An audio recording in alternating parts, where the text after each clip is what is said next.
Ay, tulungan niyo ako! Ay, Diyos ko, nahulog si Sir Edward! Nahulog si Sir Edward sa hagdanan! Sir! Sir! Gumising po kayo! Diyos ko! Gising po! Edward! Ano nangyari sa'yo? Gumising ka, please! Miss Karen, parang nadulas po si Sir mula sa itaas. Wala po kaming nakitang tao. Bigla na lamang po naming narinig ang kanyang pagbagsak. Bakit walang nakakita sa nangyari? Ano bang ginagawa ninyong lahat sa bahay na ito? Sumisweldo kayo nagmaayos buwan-buwan, pero hindi nyo man lang nabantayan si Sir Edward! Ma'am Karen, sandali lang po kasi akong pumunta sa garahe. Para… Tumahimik ka!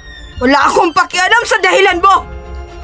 Nagkaroon ng sandaling katahimikan sa paligid habang nakatingin ang lahat sa dugoang negosyante.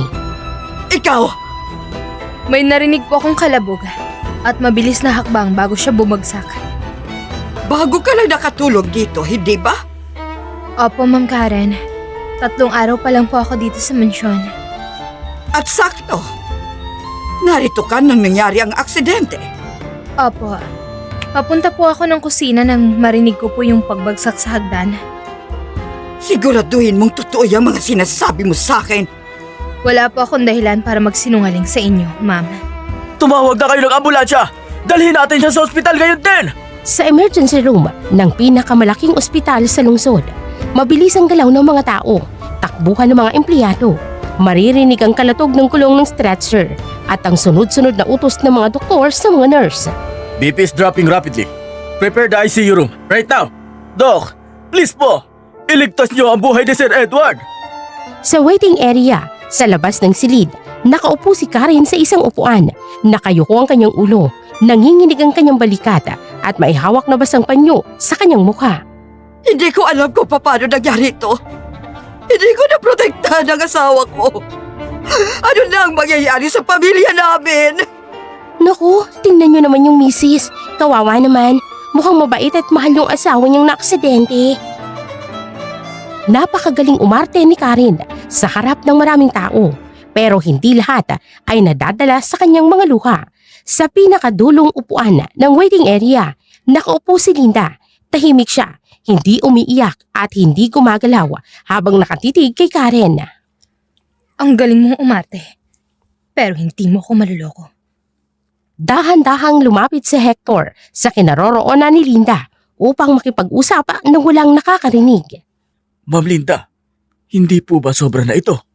Baka masangkot kayo sa malaking gulo. Hindi ito isang ordinaryong aksidente, Hector. Pero wala po tayong malinaw na proof or ebidensya. Kaya nga ako pumasok bilang katulong sa bahay na yon. Nakakatakot kumilos si Ma'am Karen kapag naramdaman niyang may nagmamatsyag sa kanya. Mas nakakatakot ang taong may tinatagong kasalanan. Lalo na kapag alam mong unti-unti na siyang babagsak. Lumabas ang doktor mula sa ICU makalipas ang ilang mahahabang oras ng operasyon at ng pagsusuri. Sino ang pamilya ng pasyente? Ako po. Ako ang legal na asawa niya. He survived the fall, but he is currently in deep coma. Critical pa rin ang kalagayan niya. Hindi, Edward. Hindi mo ako pwedeng iwan ng ganito. Laban lang, Dad. Hindi pa tapos ang laban na to. Gagawin ko ang lahat para mailabas ang baho ng mag-inang yan. Ma'am, nabalitaan ko ang nangyari. Totoo ba ito? Nasa koma ang dad mo.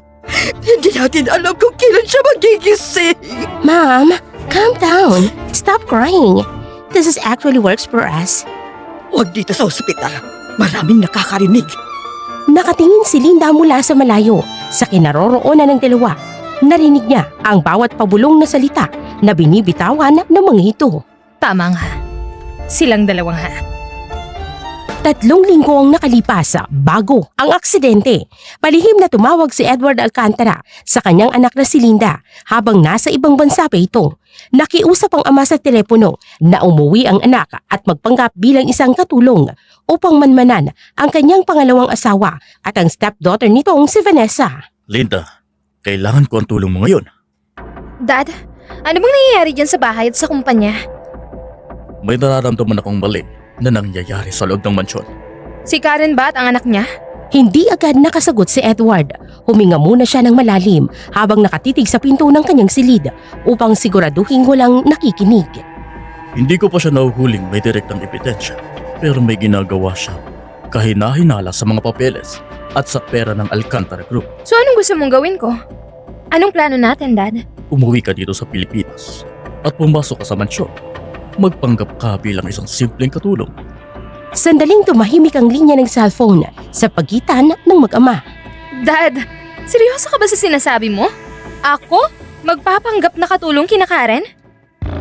Mas seryoso pa ito sa lahat ng mga bagay na naisip mo. 10 taon kang nawala sa mansyon. 26 ka na ngayon at hindi ka nila makikilala. Hindi ba pwedeng kumuha ka na lang ng investigador para mag-investigate ng normal? Hindi pwede. Nakabantay ang mga mata nila sa bawat kilos ko sa bahay at sa opisina. Sino-sino naman ang mga nakabantay? Si Karen at ang anak niyang si Vanessa. Ganun na ba kalala ang sitwasyon mo dyan, Dad? Kung may mangyari sa akin na hindi inaasahan, Dad, tumigil ka nga sa pagsasalita mo ng ganyan. ikaw lang ang tanging makakaalam ng totoo at makababawi sa kumpanya. Sa loob ng ICU ng ospital, napakatahimik ng buong paligid. Tanging ang paulit-ulit na tunog ng monitor ng heartbeat at ng mga makinang pumupuno sa silid. Dahan-dahang lumapit si Linda sa kama ng kanyang ama nang makapuslit siya sa loob. Mag-isa siya sa tabi nito at maingat niyang hinawakan ang malamig na kamay ng negosyante. Dad, sinimulan na nila ang masama nilang plano. Pero mali sila. Kung akala nila wala silang kalaban sa bahay na yun, hindi ako aalis sa tabi mo, Dad. Hindi ako titigil hanggat hindi ko napapabagsak ang mga taong gumawa nito sa'yo. Sa mansyon ng mga Alcantara, kinagabihan matapos ang aksidente, tahimik at malamig ang buong bahay pero sa loob ng kwarto ni Karen. So, what's our next step now? Control. Kailangan nating makuha ang buong kontrol sa kumpanya. You already have it, ma'am. Nakahiga na siya sa ospital. Not yet. Marami pang humahadlang sa board of directors. Nasa coma na si Edward. Wala na silang magagawa o masasabi laban sa atin. Hanggat hindi legal na sa akin ang lahat ng shares ng Alcantara Group, walang nananalo sa atin. Eh paano yung tunay niyang anak na si Linda? 10 years na siyang wala dito. Wala siya sa Pilipinas para humadlang. Sa labas ng nakasaradong pinto ng silid, nakatayo si Linda. Hawak ang basahan ng multipurpose cleaner spray. Narinig niya ang bawat salitang pinitawan ng dalawa. Wrong move, Karen. Dahil nandito ako sa paligid. Sa loob ng kusina, sa iba pang palapag. Hindi ka ba natatakot sa ginagawa mo? Napakalakas din na Karen dito sa bahay. Takot ako, Aling Marta. Pero mas malaki ang dahilan ko para magpatuloy. Ano yung dahilan na yun, Ang hindi ko kailanman papayagan na maagaw nila sa amin ang lahat ng mga pinaghirapan ni Dad. Lalo na sa masamang paraan. Dumadating na sa point na handa nilang patayin si Dad. Ma'am Linda, napansin na ni Miss Vanessa ang pagiging tahimik ninyo. Mas maganda kung napapansin nila ako. Ano? Bakit po? Dahil mas nagkakamali ang mga taong masyadong kampante na wala silang katapat. Sa katahimikan sa loob ng ICU ay hindi tanda ng kapayapaan kung hindi isang bagyo na unti-unting nabubuo sa dilim. Ang paggalaw ng daliri ni Edward Alcantara ay hindi lamang isang simpleng refleksyon ng katawan. Ito ay isang lihim na tawag. Isang babala na sa kabila ng tulog niyang isip at mga makinang humihinga para sa kanya, ang laban ay hindi pa natatapos.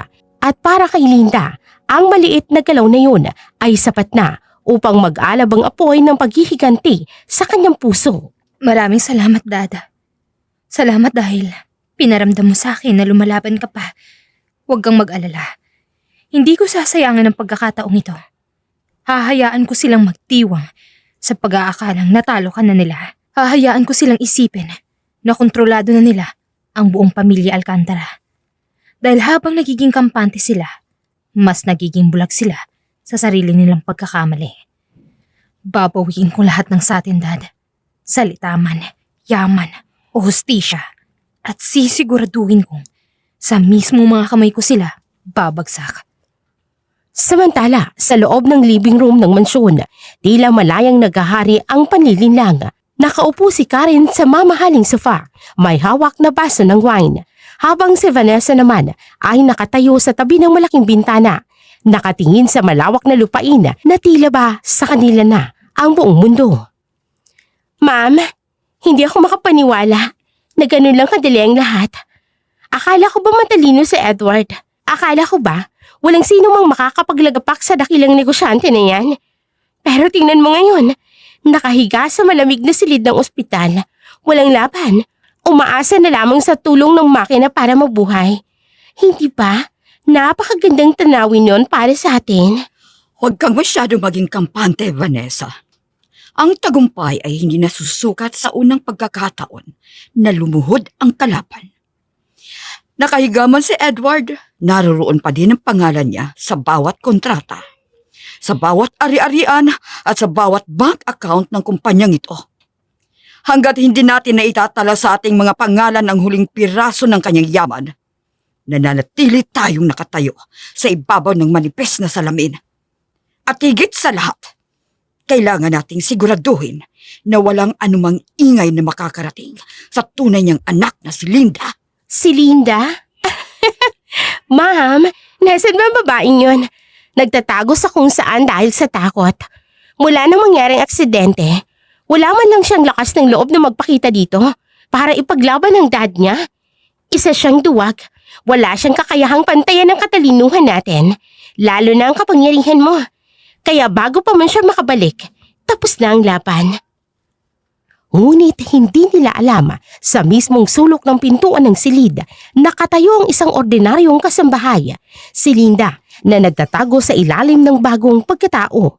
Nakayuko ang kanyang ulo, hawak ang panlinis na basahan, ngunit ang bawat salitang lumalabas sa bibig ng dalawa ay nagmamarka sa kanyang isipan na parang mataas na kalibre ng baril.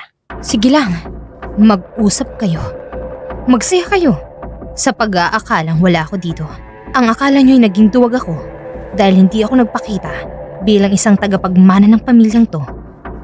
Hindi nyo alam, mas mapanganib ang kalaban na hindi nyo nakikita kaysa sa kalaban na nakatayo sa harap nyo.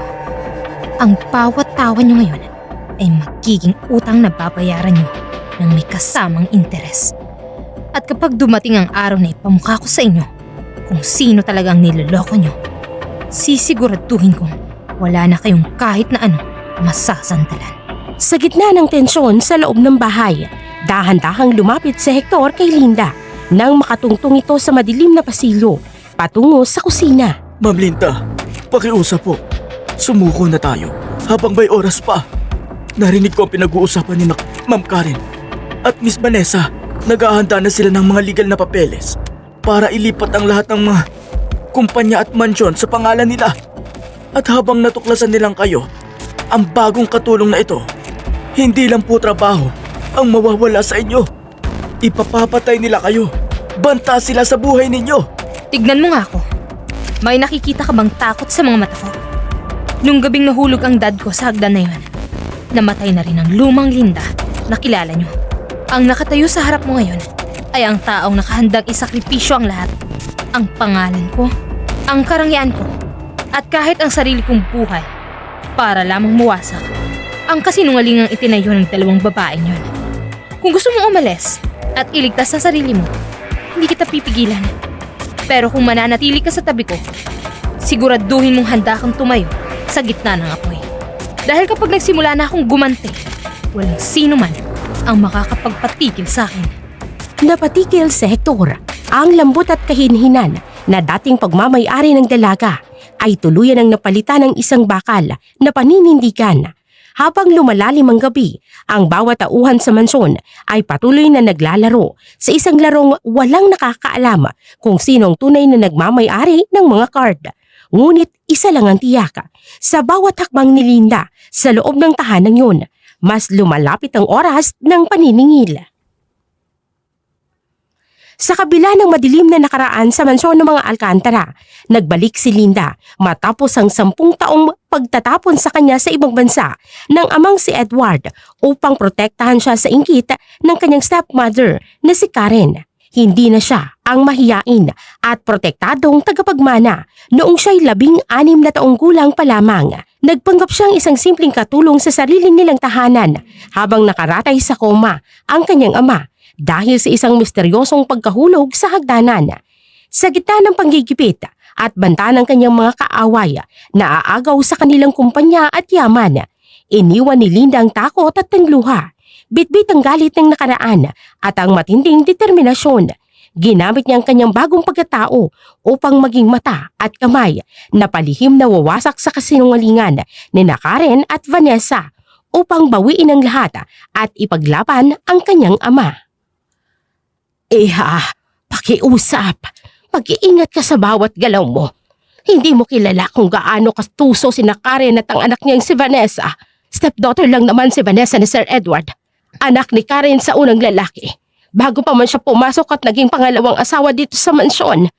Pero kung umasta ang batang yun ngayon, akala mo kung sinong tunay na nagmamay-ari ng buong Alcantara Group. Bago pa man nahulog sa hagdanan ng dad mo, tuluyan ang nawala ng malay. May mga taong may dalang mga itim na briefcase at mga papeles. Napilit nilang ipinapapirma kay Sir Edward. Narinig ko silang nag-aaway sa study room ng isang linggo. Banta dito o banta doon.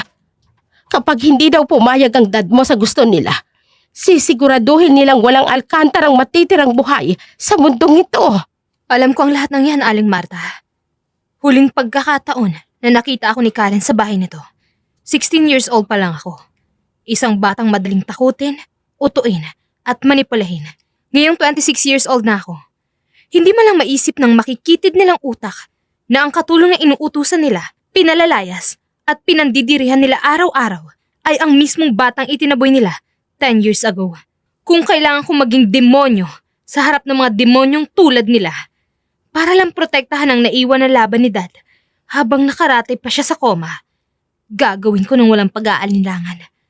Ang bawat pahirap at banta sa ginawa nila sa pamilya ko, ibabalik ko sa kanila ng doble. Samantala, sa study room ni Edward Alcantara, nagpapatuloy ang isang palihim at tensyonadong pagpupulong sa gitna ng hating gabi. Ang silid nito, ang dating puno ng dangal, mga parangal at tagumpay ng negosyante ay naging isang pugad na ngayon ng panlilinlang at matinding kasamaan. Nakatayo si Vanessa sa tapat ng malaking mesa, nakahalukip-kip at bakas ang pagmamadali sa kanyang mukha, habang si Karen naman ay nakaupo sa katad na upuan ni Edward. Maingat, ngunit mabilis na binabasa ang mga papeles na inihanda ng kanilang bayarang abogado. Ma'am, kailangan na nating pirmahan at gamitin yan ngayon din. Huwag na tayo mag-aksaya ng panahon sa paghihintay. Sabi ng abogado natin, habang nasa koma pa si Edward at hindi pa nakakapagsalita, pwede nating ilabas ang special power of attorney na ito. Kapag napirmahan mo na yan bilang asawa niya, otomatikong malilipat sa pangalan mong 80% ng mga shares ng Alcantara Group. Stepdaughter lang ako ni Edward, kaya wala akong direktang karapatan sa papel. Kaya ikaw lang ang pwedeng humawak ng kontrol bago pa may makialam na iba. Manahimik ka, Vanessa. Masyado kang nagmamadali, pero hindi nag-iingat. Akala mo ba, napakadaling linlangin ng Board of Directors ng Alcantara Group? Ang mga matatandang yon ay mga lumang buwaya sa negosyo. Naghihintay lang sila ng konting pagkakamali natin para patalsikin tayo sa posisyon. Kapag nalaman nilang peke ang pirma ni Edward sa mga dokumentong ito, hindi lang kumpanya ang mawawala sa atin, makukulong tayo ng habang buhay. At higit sa lahat, kailangan nating masiguro kung nasaan talaga ang tunay niyang anak na si Linda. Hanggat hindi natin nakikitang bangkay ng babaeng yon, hindi ako makampante. Si Linda na naman?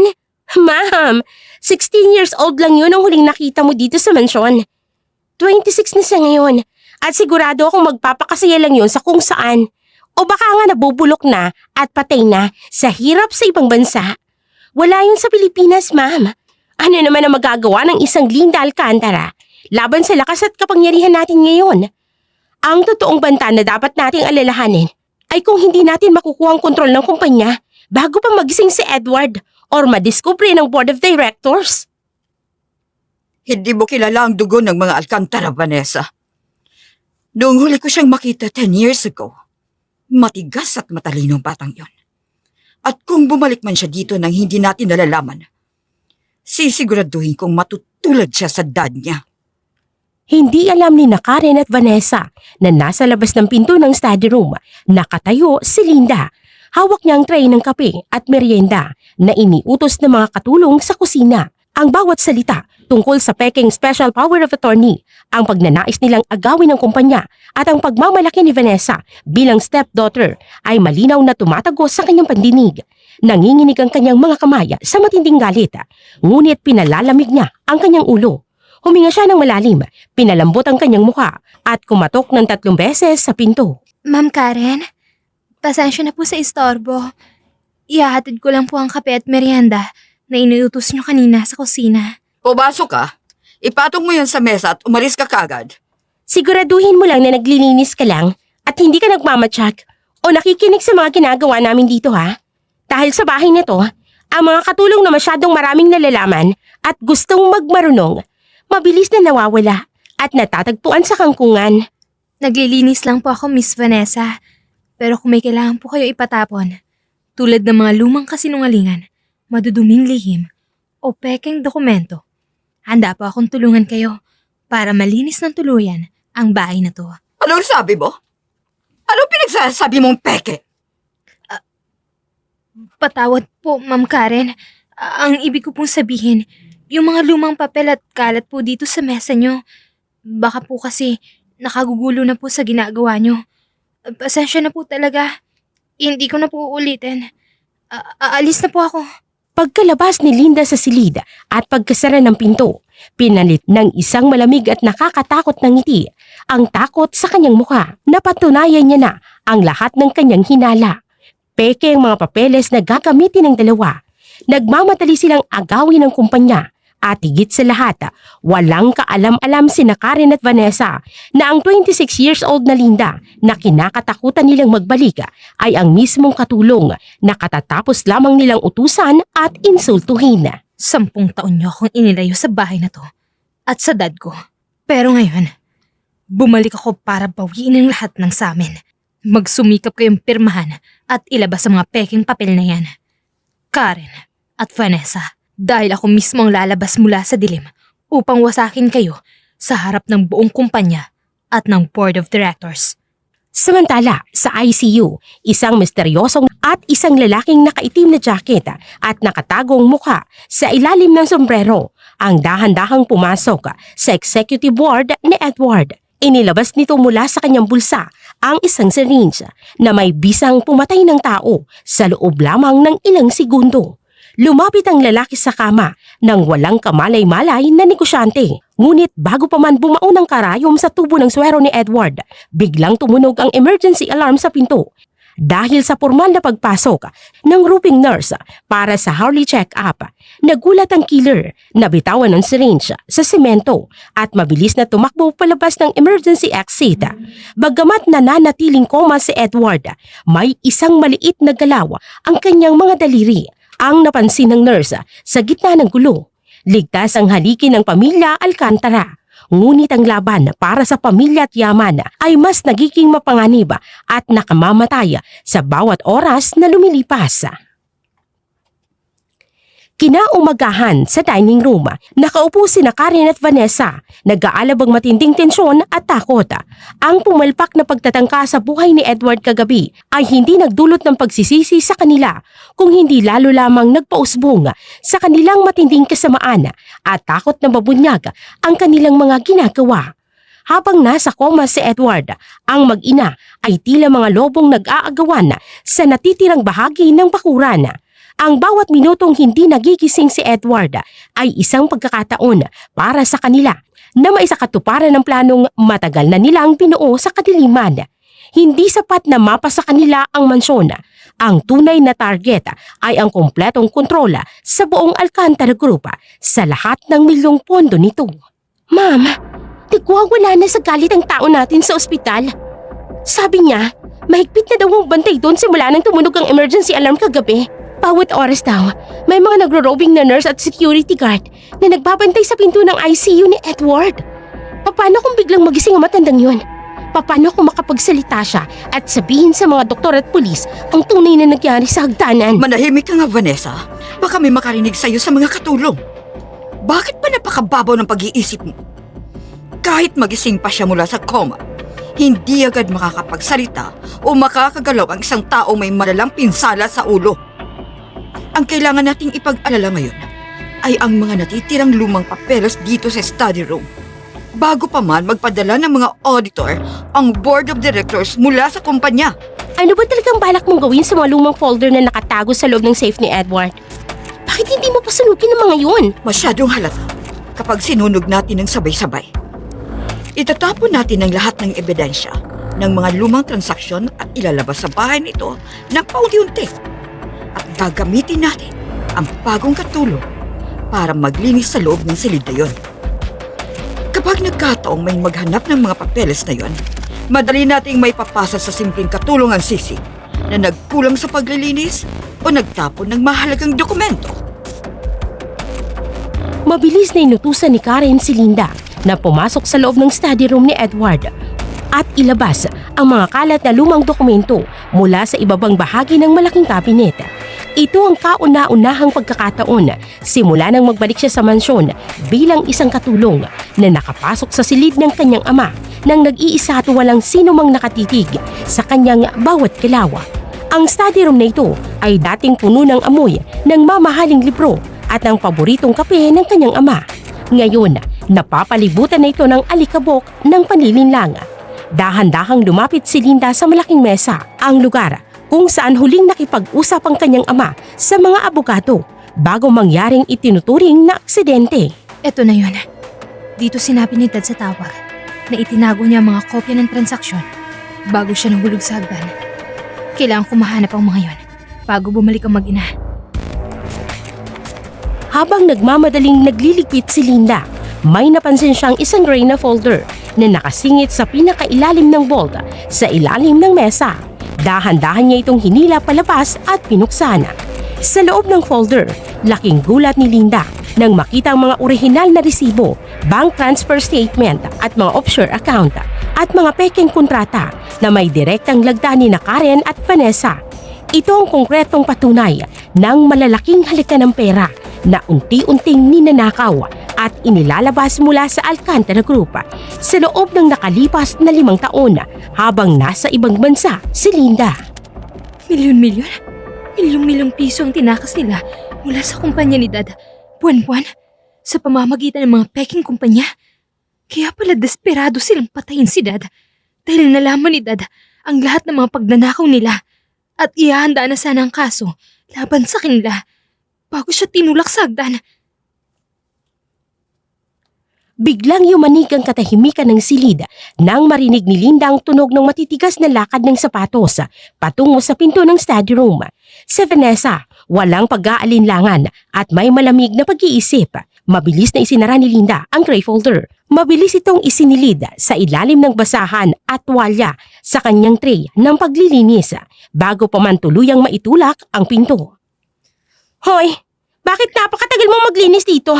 Anong tinitingnan mo dyan? Pasensya na po, Miss Vanessa. May mga makakapal po na alikabok sa pinakailalim po ng cabinet kaya pinupunasan ko po na maigi para walang maiwan. Eto na po, ilalabas ko na po yung mga lumang basahan at papel na inuutos ni Ma'am Karen. Bilisan mo dyan! Huwag kang susuot-suot sa bahay na to. Pagkatapos mo dyan, bumaba ka na agad sa kusina at maghugas ka doon.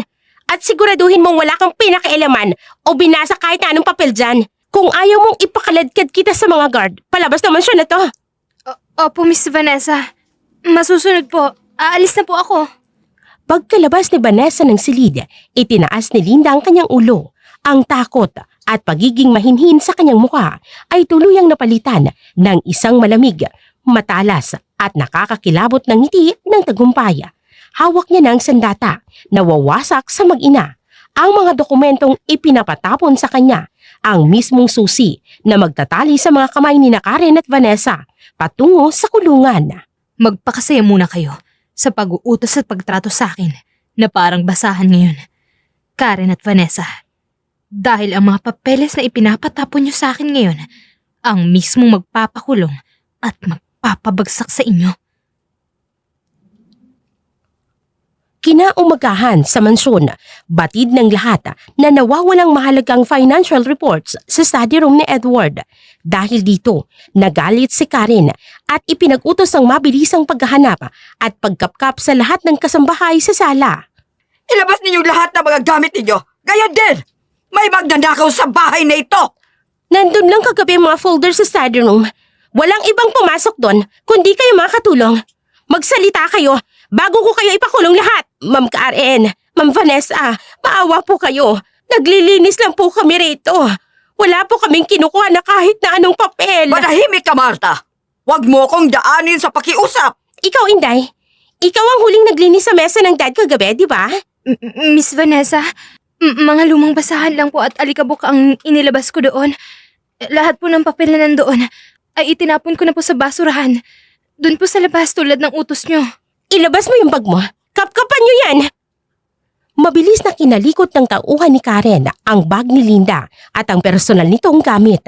Ngunit walang nakitang kahit na anong dokumento sa kanyang mga bagahe. Balinis po, ma'am. Walang papel o folder dito sa gamit niya. Siguraduhin mo lang na wala kang itinatago. Dahil kapag napatunayan kong ikaw ang nagnakaw ng folder, hindi ka lang mawawalan ng trabaho. Mapapatay kita! Wala po akong tinatago, ma'am. Sinunod ko lang po ang instructions nyo na itapon ang mga lumang papel. Wala po ako nakitang folder doon sa mesa ni Sir Edward. Pagkatapos ng eksena sa sala, agad na pumasok si Linda sa lumang kwarto ng kanyang ama. Isang silid na matagal nang nakalak at hindi pinapasok ng sino man dahil sa utos ni Karen. Palihim na binuksan ni Linda ang pinto gamit ang duplicate key na ibinigay sa kanya ni Hector. Ma'am Linda, Diyos ko, napakadelikado po ng ginawa niyo sa sala. Muntik na kayong mahuli ni Miss Vanessa. Hindi nila makikita ang mga papel na to sa gamit ko, Hector. Alam ko maghahalughog sila, kaya bago pa man mag-umaga, nailipat ko na dito. Diyan niyo po tinago? Sa lumang kwarto ni Sir Edward? Hinding-hindi nila maiisip na pasukin ang silid na to dahil takot silang magpakita ng interes dito habang nasa koma si Dad. Ligtas ang ebidensya dito. Pero ma'am, mainit na ang mata nila sa inyo. Baka kung anong gawin nila kapag naghinala sila ng gusto. Hayaan mong maghinala sila. Mas nagkakamali sila kapag natataranta sila at natatakot sa sarili nilang anino. Sa study room, nagwawala si Vanessa habang itinatapon ng mga gamit sa mesa.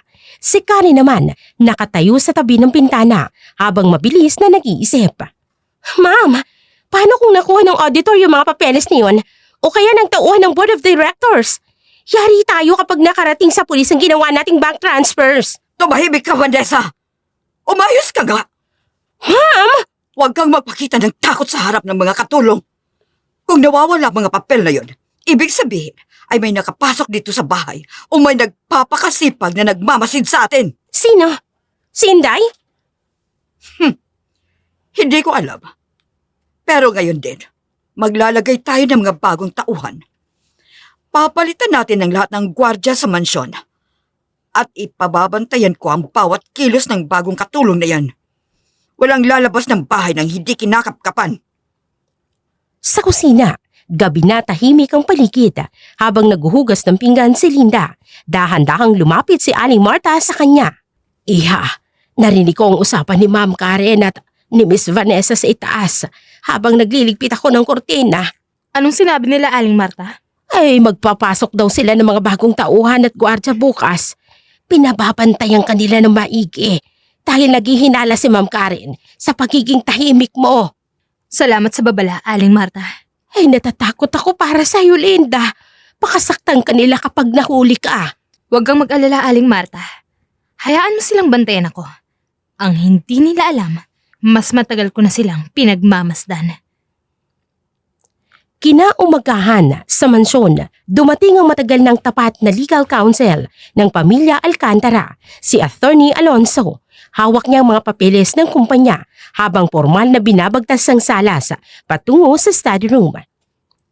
Attorney Alonso, anong ginagawa mo rito? Hindi ka man lang nagpapasabi na pupunta ka. Magandang umaga, Miss Vanessa. Narito ako upang silipin ang ilang importanteng dokumento ni Mr. Edward Alcantara at tiyakin ang estado ng kumpanya habang wala pa siya. Attorney, wala namang dapat ipag-alala sa kumpanya. Ako na ang namamahala sa lahat habang nagpapagaling ang asawa ko. May mga legal na kailangan direktang suriin ng legal department, Miss Alcantara. Lalo na't may balitang hindi maipaliwanag na paggalaw ng pondo. Chismis lang yan ng board. Vanessa, ipagtimpla mo nga ng kape si attorney sa study room. Inutusan ni Vanessa si Linda na magsilbi ng kape at tubig sa loob ng study room habang nag-uusap sina Karen at Attorney Alonso. Nakayuko si Linda, ngunit mabilis ang bawat kilos ng kanyang mga kamay. Heto na po ang kape niyo, attorney. Sa ilalim ng platito ng kape, mabilis at palihim na naipuslit ni Linda ang isang maliit at nakatuping papel. Naramdaman ng abogadong papel nang hawakan niya ang tasa. Oy, pagkatapos mong ilapag yan, lumabas ka na agad. Huwag kang tatayo-tayo dyan. Opo, Ma'am Karen. Nang lumabas si Karen ng silid upang sagutin ang isang mahalagang tawag ng kanyang cellphone, mabilis na binuksan ni Attorney Alonso ang nakatagong sulat. Attorney, ako ito, si Linda. Ang katulong sa bahay na ito ay ang tunay na anak ni Edward. Nasa akin ang ebidensya ng money laundering ni Karen. Magkita tayo sa likod ng mansyon bago ka umalis. Diyos ko, si Linda. Buhay ang anak ni Edward. Pagkalipas ng kalahating oras, nagpanggap si Attorney Alonso na pupunta sa kanyang kotse sa may likod ng garahe. Doon, sa ilalim ng anino ng mga puno, mabilis siyang hinarang ni Linda. Linda, ikaw nga. Anong ginagawa mo dito? Bakit nagpapanggap kang katulong? Mapanganib yung ginagawa mo. Walang ibang paraan, attorney. Sinubukan nilang patayin si Dad at tinulak nila ito sa hagdan. Gusto nilang agawin ang Alcantara Group. May hinala na rin ako sa ginagawa ni Karen sa kumpanya. Pero nakatali ang mga kamay ko dahil wala akong sapat na ebidensya. Narito ang lahat, mga offshore accounts, pekeng kontrata, at mga illegal na bank transfer na nilagdaan nila Karen at Vanessa habang nasa ibang bansa ako. Sapat na ito para mabuwag ang mga plano nila sa susunod na board meeting. Pero kailangan mong mag-ingat, Linda, dahil hindi basta-basta si Karen. Mas maganda kung busy silang nag-aalala sa akin habang inihahanda natin ang mga ebidensya sa korte. Isang buwan ang lumipas simula nang pumasok si Linda sa mansyon bilang katulong. Isang buwan ang tahimik at maingat na pag-iimbestiga sa ilalim ng mga anino. Isang buwan ang pagtitiis habang pikit matang sinusunod ang bawat utos ni Karen at Vanessa para lamang makakuha ng sapat na ebidensya. Ngayong gabi, pinaliligiran ng malalakas na ilaw, mamahaling mga bulaklak at magagarang tugtog ang malawak na bakura ng mga Alcantara.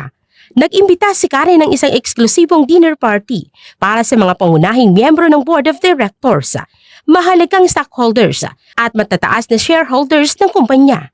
Bagamat nakaratay pa rin sa ospital si Edward at patuloy na lumalaban sa koma, matapos ang isang buwan, ang pakay ni Karen ay malinaw. Ipakita sa buong lipunan na siya na ang may hawak ng timon ng Alcantara Group at pormal nang ihanda ang kamalayan ng lahat sa kanyang tuluyang pag-upo sa trono. Si Vanessa naman ay naglalakad sa gitna ng mga bisita na tila isang prinsesa. Suot ang isang napakamamahaling pulang gown na may hawak na baso ng mamahaling wine. Tuloy na po ang malalaking proyekto ng Alcantara Group habang nagpapagaling si Dad sa ospital. Huwag kayo mag-alala, Mrs. Santos. Si Ma'am na ang hahawak ng posisyon habang hindi pa nakababalik si Dad. Smooth transition lang po ang mangyayari. Pero Miss Vanessa, isang buwan nang nakaratay si Mr. Alcantara. Pero wala pa ring formal na anunsyo mula sa Legal Department. Paano kung magising si Edward at magkaroon ng ibang instruction tungkol sa kumpanya? Mr. Santos, be realistic. Malinaw ang sinabi ng mga doktor. Maliit na ang tsansang magising pa si Dad mula sa koma pagkatapos ng isang buwan. Pero huwag kayong mag-alala. Nandito kami ni Ma'am para ipagpatuloy ang nasimulan ni Dad. Habang nagpapasikat si Vanessa sa harap ng mga bisita, Dahan-dahang lumapit si Linda mula sa kusina habang may dalang silver tray na may mga baso ng red wine. Nakayuko siya, mahinhin at parang walang muwang. Ngunit ang bawat kalamnan sa kanyang katawan ay nakahanda sa nakatakdang pagsabog matapos ang isang buwang pagtitimpi. Mula sa malayo, nakatitig sa kanya si Attorney Alonso na katatapos lamang makipag-usap kina Karen sa may pinto. Alam ng abogado na ang gabing ito ang simula ng pagkasira ng mga maskara ng mag-ina. Patawad po, Miss Vanessa. Ito na po yung karagdagang wine para sa mga bisita nyo. Bakit ngayon ka lang? Napakabagal mong kumilos. Kanina pa naghihintay ang mga bisita. Aray ko po, pasensya na po, Miss. Sa isang mabilis at maingat na galaw na hindi napansin ng sinuman, sadyang itinagilid ni Lindang silver tray. Ang 2 baso ng nagtataasang red wine ay direktang natapon at naibuhos sa harapan ng napakamahal na pulang gown ni Vanessa. Nabalutan ng matingkad at maduming soda ng alak ang buong dibdib at ibabang bahagi ng damit ng dalaga sa harap ng lahat ng bisita. Oh, ang damit ko! God! Anong ginawa mong bobong katulong ka? Patawad po, Miss Vanessa. Hindi ko po sinasadya.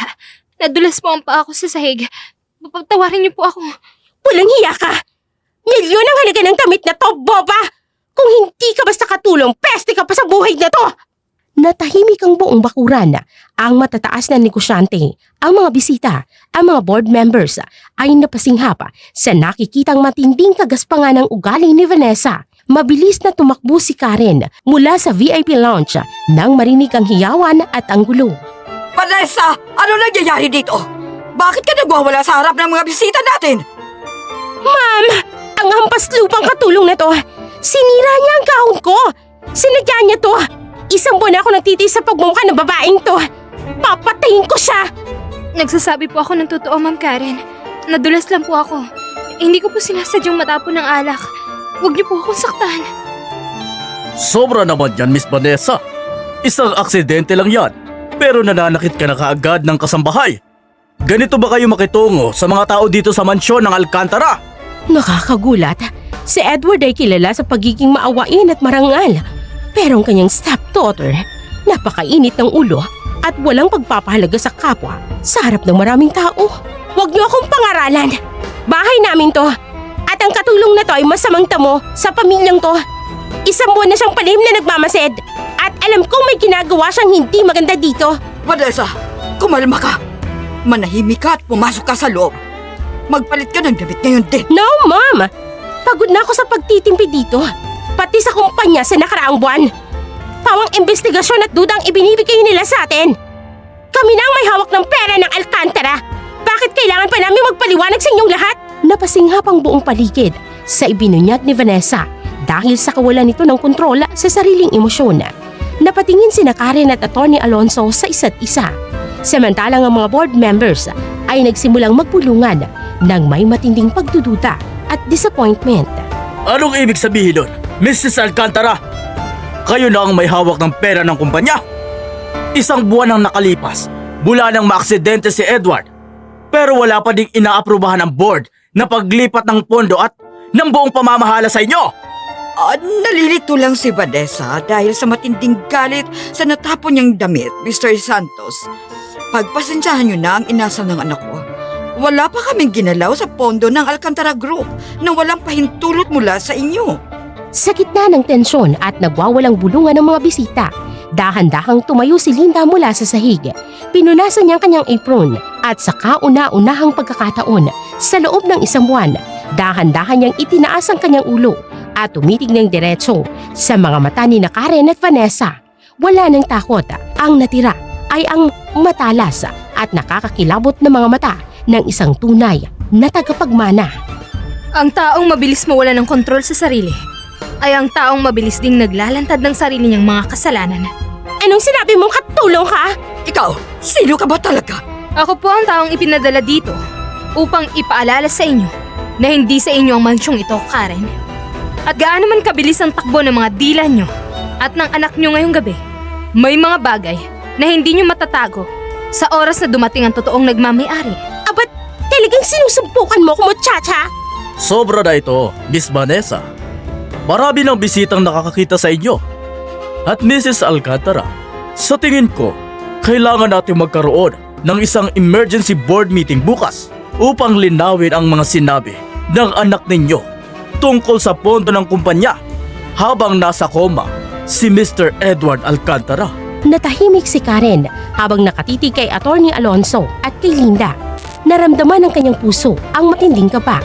Ang kaba na ang maayos niyang itinayong kasinungalingan sa loob ng maraming taon ay unti-unti nang nagkakaroon ng malaking lamat dahil sa sarili nilang pagkakamali. Bukas na bukas din, pagkatapos ng meeting sa kumpanya, ipapakaladkad kita palabas ng mansyon na ito. Hindi ka na makakatabak pa dito! Aabangan ko po ang araw na yon, Ma'am Karen. Titingnan natin kung sino sa atin ang totoong makakalabas at kung sino ang tuluyang makukulong sa bahay na to. Tinalikuran ni Linda ang mag-ina habang nag-uusap ang mga natatarantang board members sa paligid.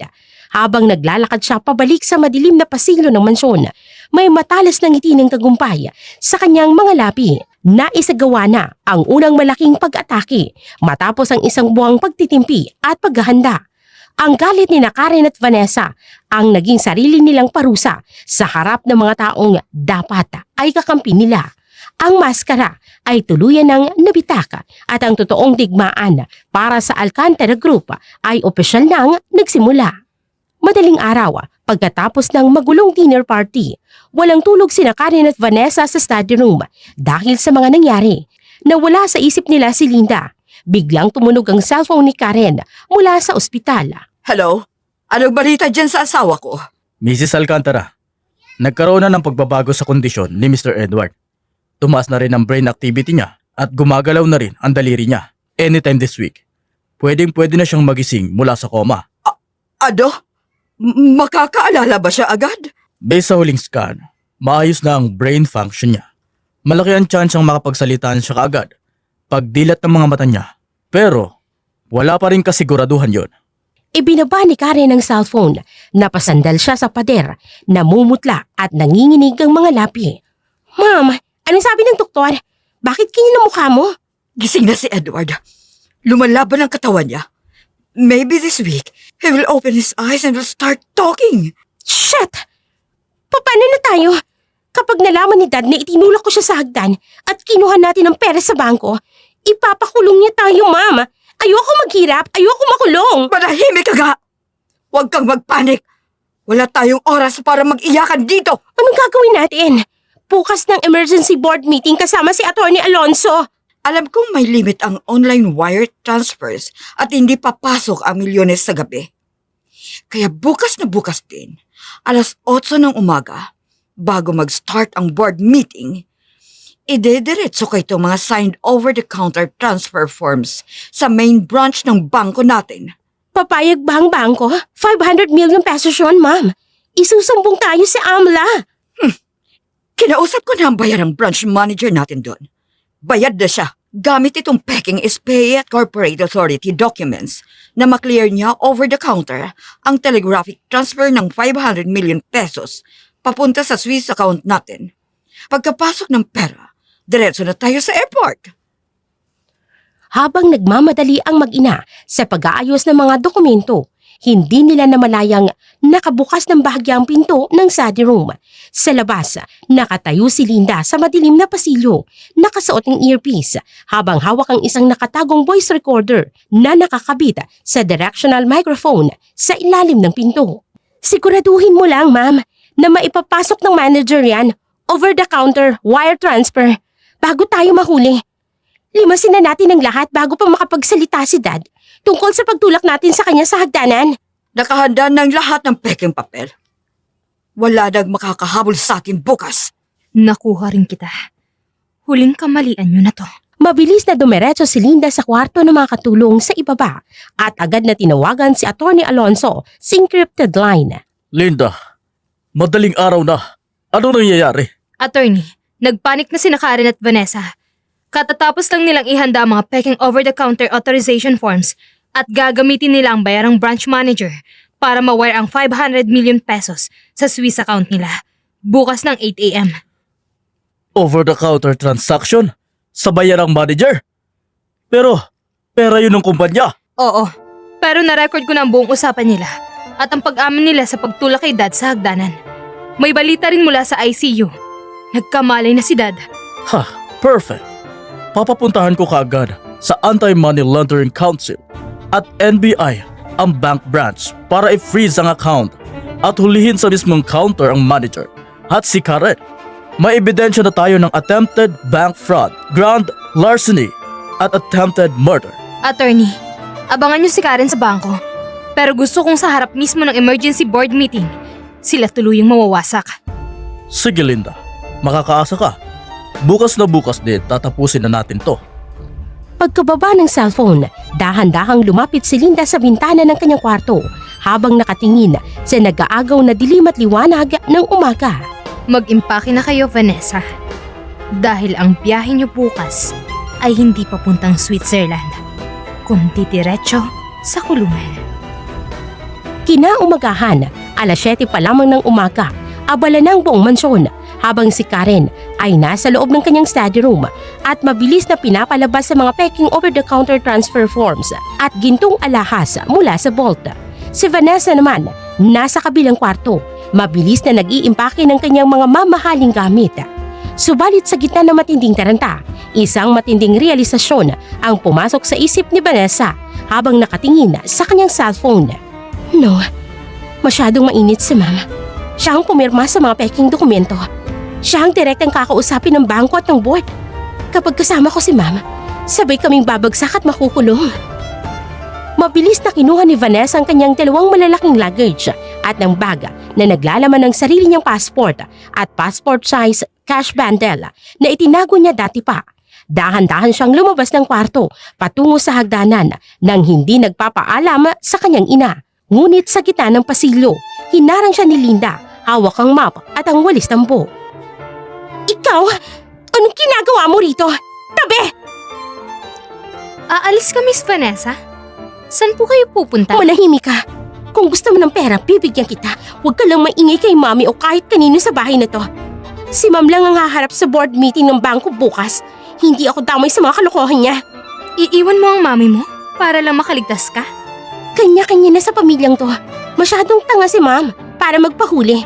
Pero ako, hindi ako makukulong ng dahil sa kanya. Pagbaba ng hagdan ni Vanessa, habang patagong tumakas patungo sa naghihintay na sasakyan sa likod ng mansyon, hindi niya alam na record ng button camera at lapel mic sa apron ni Linda ang buong pag-iwan at pagtraidor niya kay Karen. Pagkaalis ng kotse ni Vanessa, dahan-dahang lumabas si Karen mula sa study room, bitbit ang briefcase na mga peking dokumento. Nagtataka siyang lumingon sa paligid. Vanessa? Vanessa, nasaan ka na? Kailangan na nating pumunta sa bangko at sa board meeting. Ma'am Karen, umalis na po si Miss Vanessa kanina pa. Bitbit po niya yung mga maleta niya. Ano? Umalis? Saan siya pupunta? Sabi niya po, hindi daw po siya magpapakulong ng kasama niyo. Walang hiya. After all I've done for her, ginawa ko ang lahat para sa kanya. Tapos iiwan niya ako? Dahil sa matinding galit at kawalan ng pag-asa, nagmadali si Karen na sumakay ng kanyang kotse at diretsong pumunta sa headquarters ng Alcantara Group kung saan naghihintay ang emergency board meeting. Nais niyang maipasa agad ang peking SPA bago pa siya mahanap ng pulis.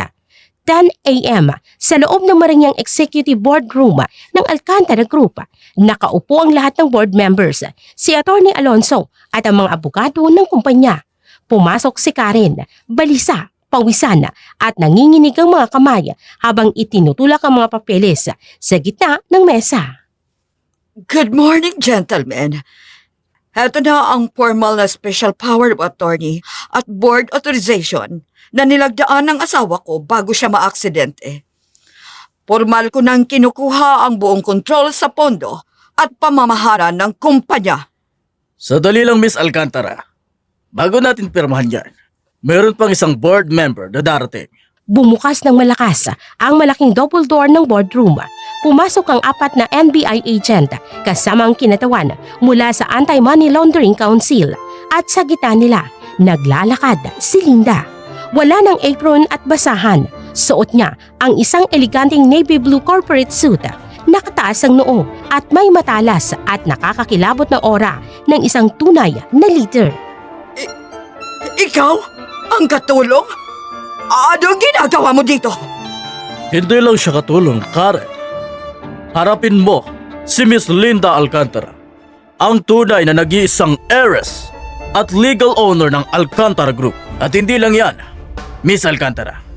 Na-receive namin mula sa NBI at sa ospital ang report. Nagkaroon na ng malay si Edward ngayong umaga lang. At formal niyang pinalitan ang buong voting power ng kumpanya kay Linda. Hindi! Hindi pwede ito! Hindi totoo ang sinasabi niya! Panoorin niyo to. Lumabas sa malaking screen ng boardroom ang malinaw na audio recording at video footage. Ang pag-amin ni Karen at Vanessa sa pagtulak kay Edward sa hagdanan, ang plano nilang over-the-counter fraud sa bangko, at ang pinakahuli, ang mismong video kung saan iniwan at trinaydor ni Vanessa si Karen bago ito tumakas. Masyadong tanga si Mami para magpahuli. Pero ako, hindi ako makukulong kasama niya. Si Ma'am lang ang haharap sa board at sa bangko.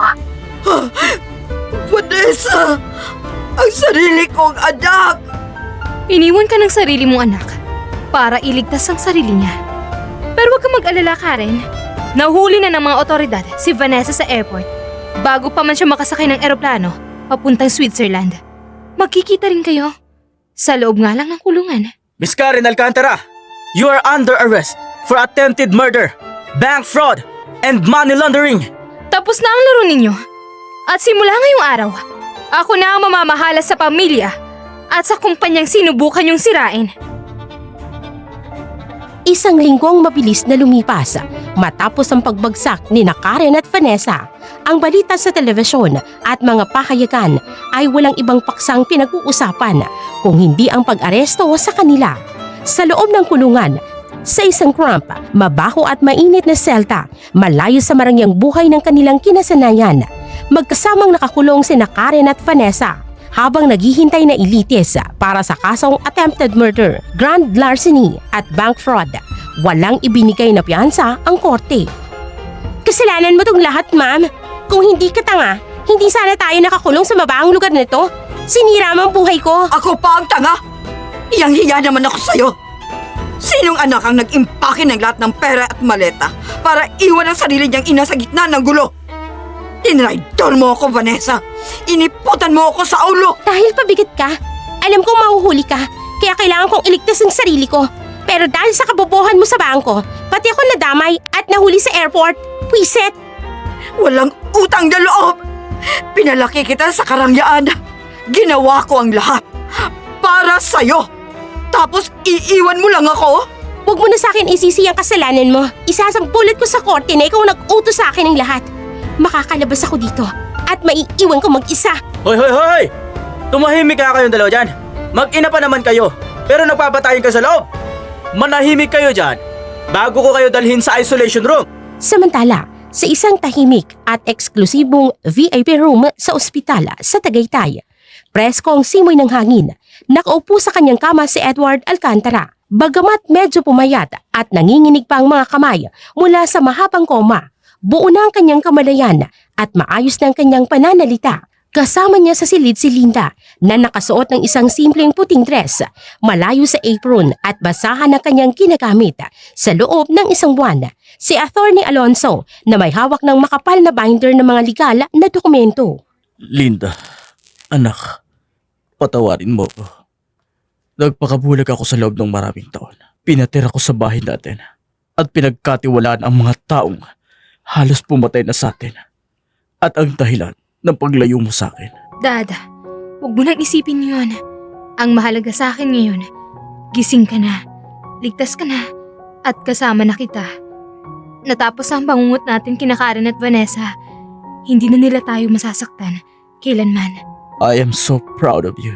Hindi ko akalain na kakayanin mong magtiis ng isang buong buwan bilang isang katulong sa sarili nating bahay. Ang lumuhod, maglinis ng sahig, at tiisin ang mga panglalait ni Karen at Vanessa para lang mangolekta ng ebidensya at may pagtanggol ako. Ikaw ang tunay na Alcantara. Sinunod ko lang ang utos mo. Noong tumawag ka sa akin habang nasa ibang bansa ako, Dad, sabi mo, kailangan kong maging mata at kamay sa ilalim ng mga anino. At ginawa ko lang ang dapat kong gawin ng isang anak para sa kanyang ama at para sa pamilya natin. Sir Edward, Miss Linda, ito na po ang mga formal na legal documents mula sa korte, sa SEC at sa Board of Directors na kailangan nating i-finalize. Atty. Alonso, maraming salamat sa walang sawang pagprotekta at paggabay sa anak ko habang nakaratay ako sa ospital. Tungkulin ko po yun, Sir Edward. Malinis na po ang pangalan ng kumpanya. Ang 500 million pesos na sinubukang ilabas ni Karen sa pamamagitan ng over-the-counter transfer ay formal nang na-freeze at naibalik sa main corporate account ng Alcantara Group. Ang bayarang branch manager ay kasalukuyan na din pong nakakulong. Nabalitaan niyo po ba ang lagay ng dalawa sa loob ng preso, attorney? Naku, Miss Linda. Ayon sa report ng wardens, araw-araw silang nagmumurhan at nagkakalmutan sa loob ng selda na parang aso't pusa. Isinusumbat ni Karen kay Vanessa ang pag-iwan nito sa kanya sa mansyon, habang isinisisi naman ni Vanessa kay Karen ang lahat ng krimen para makaligtas. Sa dami ng kasong nakapatong sa kanila, 20 to 30 years silang mabubulok sa kulungan. Hayaan mo sila magpatayan doon. Kakainin nila ang sarili nilang kasakiman. Linda, anak, ang mga doktor na ang nagsabi sa akin na kailangan ko pa ng ilang buwang pamamahinga. Handa ka na bang formal na hawakan at pamunuan ang buong Alcantara Group bilang bagong CEO at chairman ng board? Handang-handa na po ako, Dad. Hindi ko lang basta babawiin ang pwesto mo. Sisiguraduhin kong lalago ang kumpanya. Magiging makatarungan ang pamamahala at hinding-hindi na muling makakapasok ang kahit na sinong traidor sa mansyon natin. Salamat, anak. Nasa mabuting kamay na ang lahat.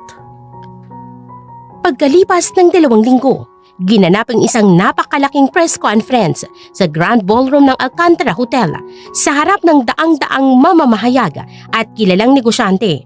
Formal nang inilunsad si Linda Alcantara bilang bagong CEO at chairman of the board ng Alcantara Group. Nakatayo siya sa podium, elegante, maganda at may matalas na karisma ng isang tunay na leader. Good evening, everyone. To everyone who thought the Alcantara family would fall, let this be a warning. The truth will always prevail. The nightmare is over. And today, a new era begins for the Alcantara Group. Nagpalakpakan ng lahat sa hall habang pinapanood ni Edward ang kanyang anak mula sa kanyang wheelchair. Ang kwento ng isang nagpanggap na katulong sa sarili nilang mansyon ay tuluyan ng nagtapos at nagsimula ang dakilang pamamayagpag ng tunay na tagapagmana. Ang kasakiman ay parang nagbabagang uling kapag ginamit mo para manakit ng iba. Sarili mong mga kamay ang unang masusunog.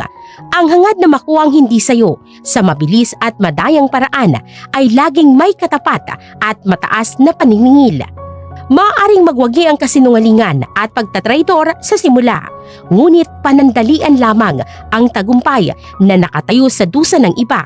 Sa huli, ang sariling pagnanasa at kawalan ng busilak na puso ang mismong magpapadilim sa iyong buhay at magpapabagsak sa iyong itinayong kaharian. Ang katotohanan at katarungan ay laging nananaig at ang buhay na tapat at marangal ang tanging maghahatid sa tunay na kapayapaan. At dito na po nagwawakas ang kwento sa araw na ito. Sana po'y nagustuhan ninyo ang kwentong ito at kinapulutan ng aral.